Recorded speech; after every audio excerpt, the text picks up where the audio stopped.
October of 1955, the South Australian Railways introduced their 300 and 400 class railcars to replace the ageing steam locomotives that formed the backbone of the suburban fleet. The 300 class railcars were single-ended vehicles with driving facilities at one end which operated in 2 or 3 car sets, either 2 power cars or power trailer power formation.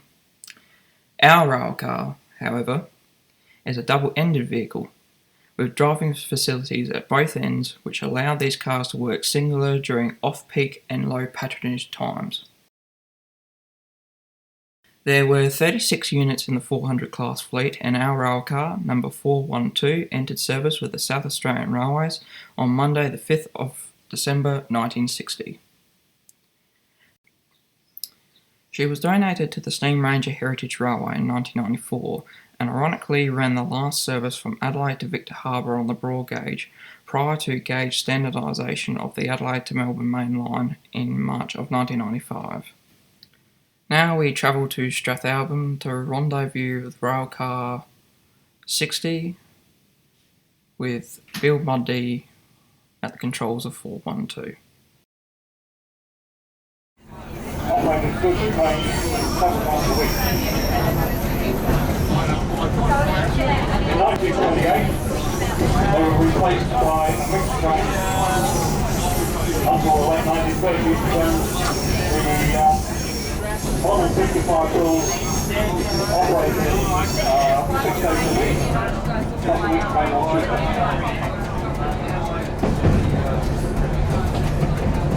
In 1942, the model 55 Brill Railcar were replaced by model 75, and they could perform 50,000 consistent trains into the opposition. They did the whole job, so no other good trains at that time. By that time, the time to Adelaide had come down to 3 hours.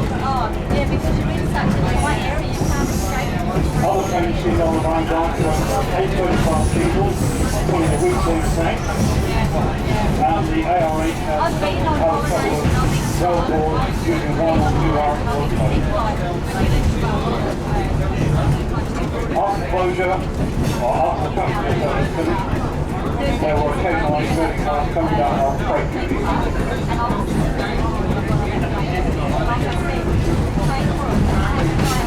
The line drives never had many passengers because the main job was freight, but there were a few events. Firstly, in Christmas 1909, there were 500 boys scouts came down to Milang for the first day we had one each other. Every year on Proclamation Day there was the annual regatta, which was very popular. They ran special trains day of the night. Anyone want to shake their cars? Down there in the regatta. Back in the early days of the 20th century, people used to allow to take their holidays in Christmas. So there was second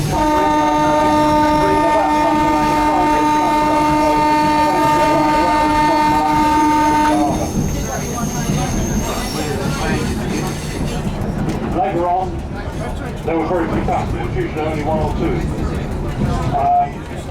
We do know of one guy who was a schoolboy at the time. He used to be the only passenger sometimes, and that's why the driver after Trigger would let him drive to Milang.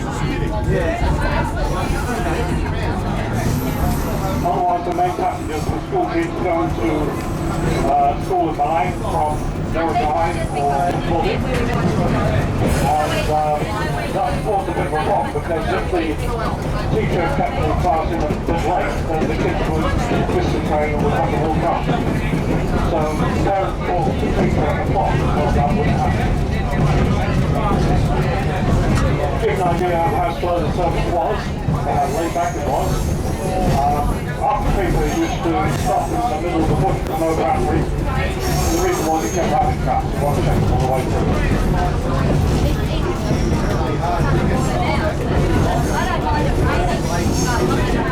There's lots of interesting freight going to Milang. People in Adelaide tend to fly runs down for bait, for sale of bait.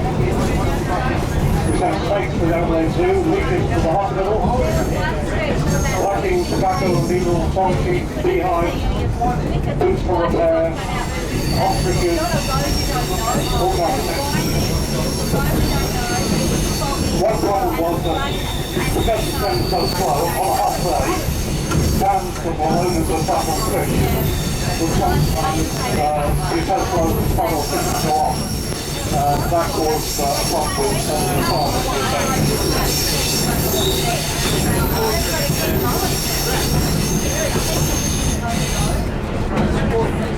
Next stop is Barwell.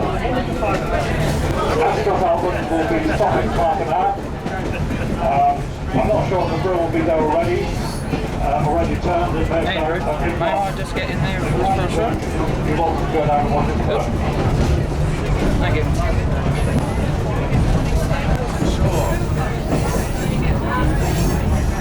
Well, I don't think so. No, I'm just going to get it off. Bakery? Yeah, because I said to you, we're going to pay money for the classes. Just on the corner there. Bakery. Yeah, right on the corner, yeah. Yeah. Yes, yes, I mean, I please. hope I'm wrong. Bakery. It's nice at the bakery. It's nice food.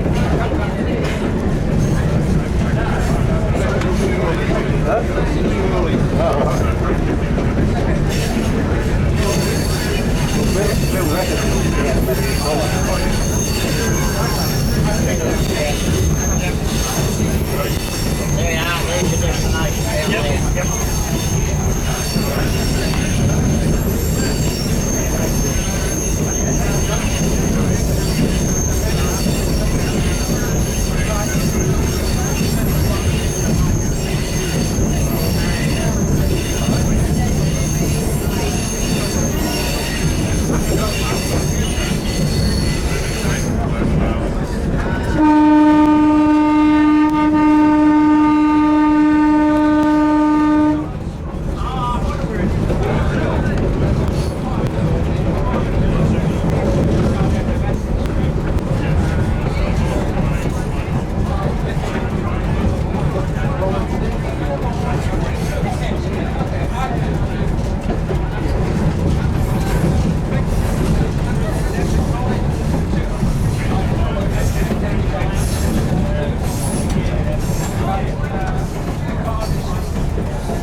Now we arrive at Strathalbyn, we take a glimpse at Brill Railcar 60. This is one of two Brill Railcars that are in operational order in the preservation scene. The other one is number 106, which is a narrow gauge vehicle at the Pitcherichi Railway. Here we see Brill Railcar 60 exiting the turntable at Strathalbyn after coming from Goolwa Depot.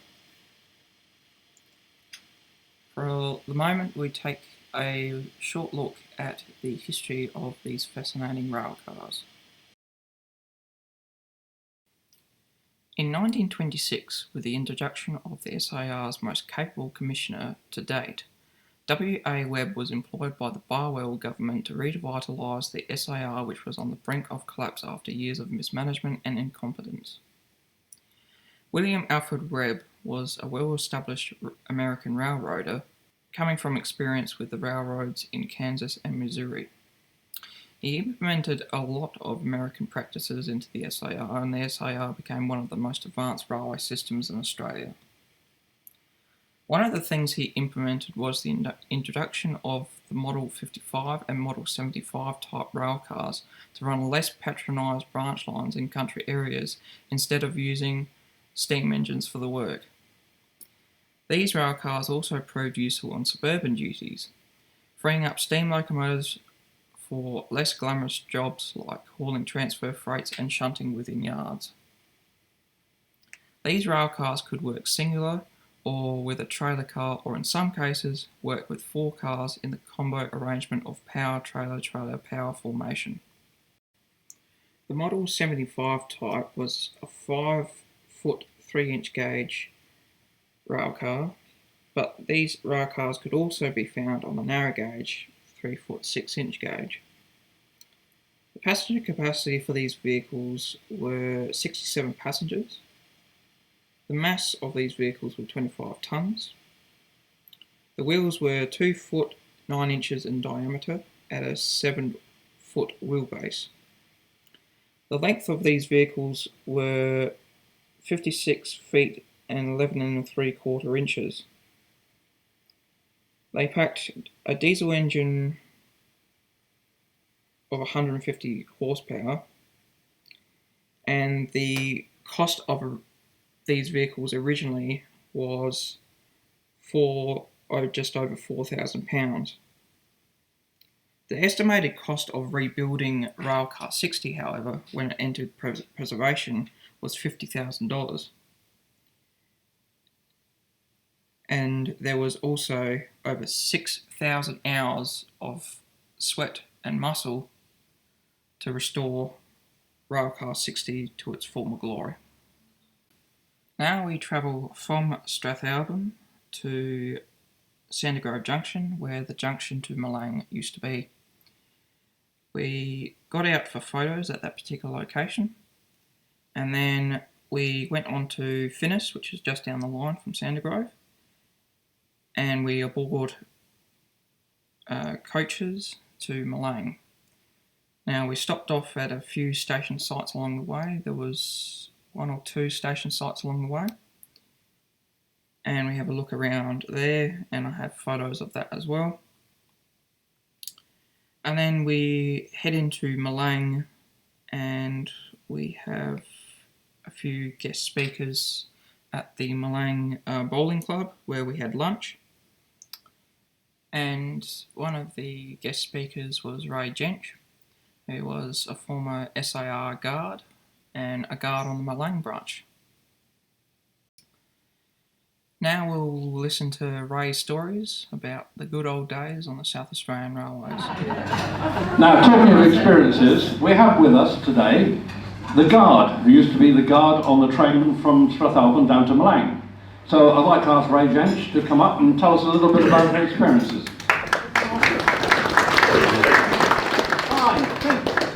Press the button down here. Yep. Thank you.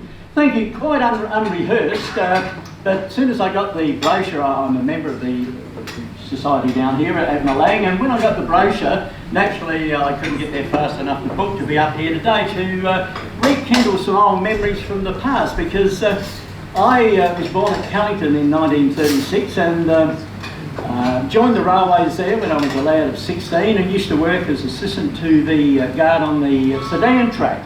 And the stories I've been able to tell in the book that I've just written, and Peter said he'll refer to that later, true stories from my life as a railway man. I can't believe the things that actually happened, how I used to drive that train at Cambrai while all the crew went over to the pub and got stoned, you know, and then when they came back we still had to get on to the sedan and so on. But it went from there, a life in the railways. I won't bore you with all the details, but I was a signalman, Cook's Plains, Albert Park and Clark Woodville and Station Master Oaklands and Goodwood and so on. But it's back in the mid-1950s I was a relief porter, and that was going from station to station when people had their leave, and that brought me to Strathalbyn. On one occasion I boarded at the Terminus pub. The other occasion I rode motorbike back and forth to Cullington because my parents were still there. And these stories are all in the book about something unusual that happened between Cullington and Strath on the motorbike and so on.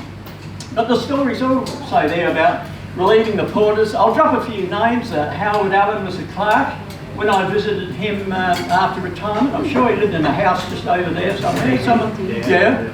And there was Boy Armfield, Ray Hughes, Peter Potterwitz or some name like that, Polish guy. But on the roster at Strath in those days, you would work the Milang Railcar, and there was never many passengers on it. And I remember clearly, it would have been New Year's Day in 1957. I was going with my good wife Pat. We'd been married 61 years now, but we were going together then. And I said to Pat, "Things are pretty quiet," they tell me, "so come with me to work." So the guy said, "Look, when you get down there, you leave Strath in the morning, you meet the Bluebird from the city to Victor Harbour. And you're down there stuck all day, so do what you want to, you know, go yabbing, whatever. So I brought the yabbing nets with me, and after Bill Larkin was the driver, we stabled the rail car, and Pat and I said, well look, they tell me the Angus outlets around here somewhere, we'll walk around.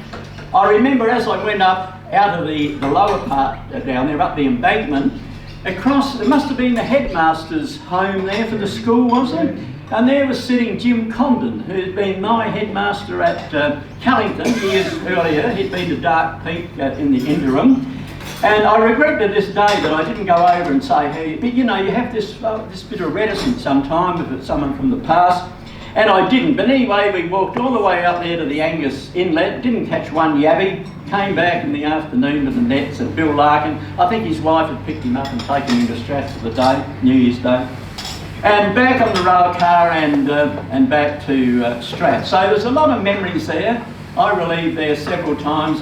One week he used to work the freight at Victor Harbour. I've written all this up in this book. It goes from the bullet trains in Japan and the Rocky Mountaineer, and Pat and I were fortunate enough to travel to 37 different countries on this wonderful planet Earth.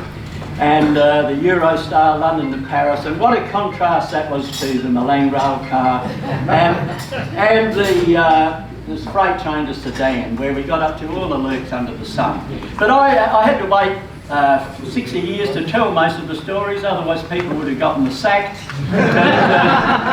Probably me included. Whether there would have been any leniency for a 16-year-old kid, I don't know. But no, it's been a great life, and it's great to come back here. Having grown up at Callington, there's even a photo in the book taken in 1938 where I'm on the Milang jetty with the rail tracks and all. It's a black and white photo. My old auntie Gert, who lived to 104, she's there with her sister, my mother, Clara, and they've got me tied to the rails with a rope, so I didn't end up in the drink. So I have this affinity with Milang. It's been a great pleasure to be here today. I wouldn't have missed it for quits. Thank you for the opportunity, Peter, to say a few words. Sorry? You want to mention that story about the time you got left behind? Yeah, there wasn't there. That's a story in the book. The day I got left behind at Strath. The big loco come in the morning. The Mile End crews used to work it from Mile End, and they'd work through the hills, and they'd get to Strath in the morning, 6, 7, 8 a.m. They would go into barracks, and then we had a crew there at Strath, a very good driver and fireman, and the porters would work the guards job. And it was school holidays, and a whole lot of parents from out around Hartley and so on. I remember there were my nieces and nephews there, my brother-in-law Lloyd Jench. I used to play the sax in Jench's dance band. I'm dropping these things because you might have danced, you know, to the music that I played. But anyway, this day all the kids were lined up with their parents and grandparents on the platform at Strath, and we were doing the shunting, and we'd shunted the whole yard, and we had this big 600 class loco, and the shunting was ready. We're pushing back onto the brake band.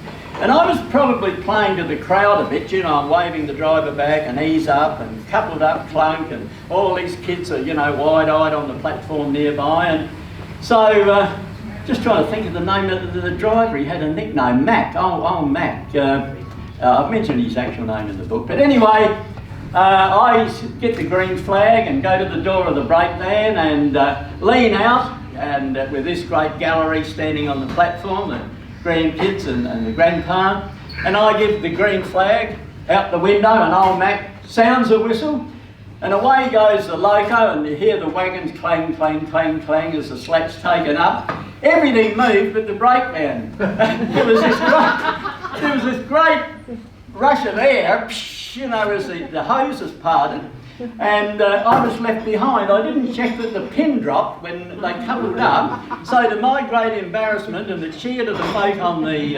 platform, I had to get out with egg all over my face, and of course it brought the train to a halt. I had to go and close the tap on the last wagon, signal to old Mac to start pushing back. We coupled up again, and the next time all went well. I waved to the kids and they all waved. So that's another story in the book, the day I got left behind at Strath. Thank you, Pete.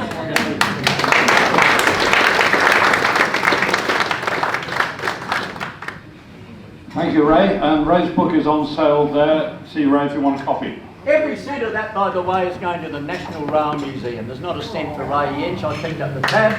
I wanted to leave something behind on planet Earth to show that I've been around the place, and that's my attempt. Thank you. Thank you. Now, talking of books, on your way out, you'll see there's a pile of these. Could you please take one? They're free. They're free because we've got to thank History Trust of South Australia for giving us a grant to get them printed. All right? So they're piled up there. Please take one as you leave here. All right? So here we see the copy of the Lakes Railway. This is by Peter Lucas. If you don't know Pete, he's actually the bloke who built my model railway upstairs. It was actually his. He built it over a 20-year period. I know Pete quite well. He's a good mate of mine. And he is the secretary of the Port Milang Historical Railway Museum. And this Lakes Railway booklet is absolutely fantastic. It's got timetabled services, it's got the station masters, the passengers, the drivers, a really in-depth history of the Milang branch line. Even the train order system is in there as well, of how they did that. The Barwell Railcars, the one we travelled on today. Goods trains, even showing when the weed train came down the branch line. The South Australian Railways used to have a weed killer train to control the weeds on the line. And has very historical photographs, even of special steam specials in the 60s. This particular one was captured by Jeff Turner in June of 1970 and shows RX224 on an Australian Railway Historical Society special.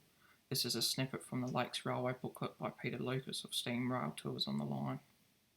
Now we head over to the Port Milang Railway Museum and we take a look at a few of their exhibits that are showing on the screen now.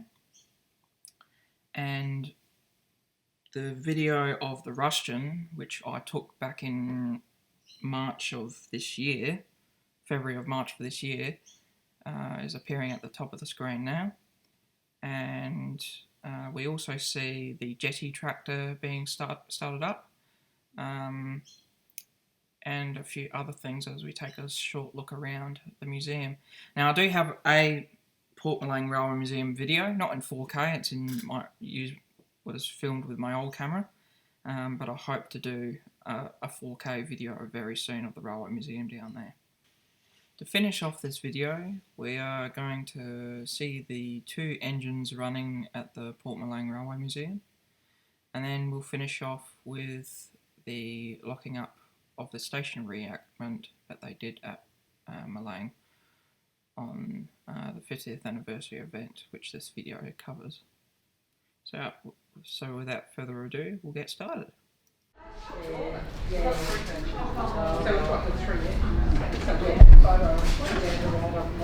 Bit alright, there you go. You what? Yep.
Ladies and gentlemen, my name's Ted Patterson. I'm the station master. It's November the 30th, 1968. It's my sad duty to close this Milang station.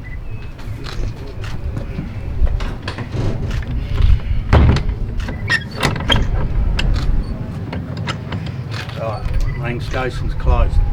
Yeah. And just while I'm here, I would like to acknowledge Moss Kaisler here, son-in-law of Ted Patterson, and Moss took the footage of the several-minute colour video that you see in there in several places here that we have displayed. So yeah, thanks very much. And I'll have something more to say on the trip back to Mount Barker. So thank you.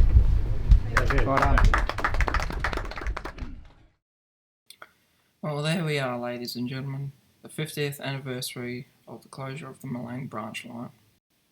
Caleb's Rail Films would like to thank Mark Carter, Robert Habick, Murray Billett and Andrew Peters for their assistance in this production. Thanks also goes to the crew of SteamRanger and the volunteers at the Port Milang Railway Museum for their hospitality and an awesome day out.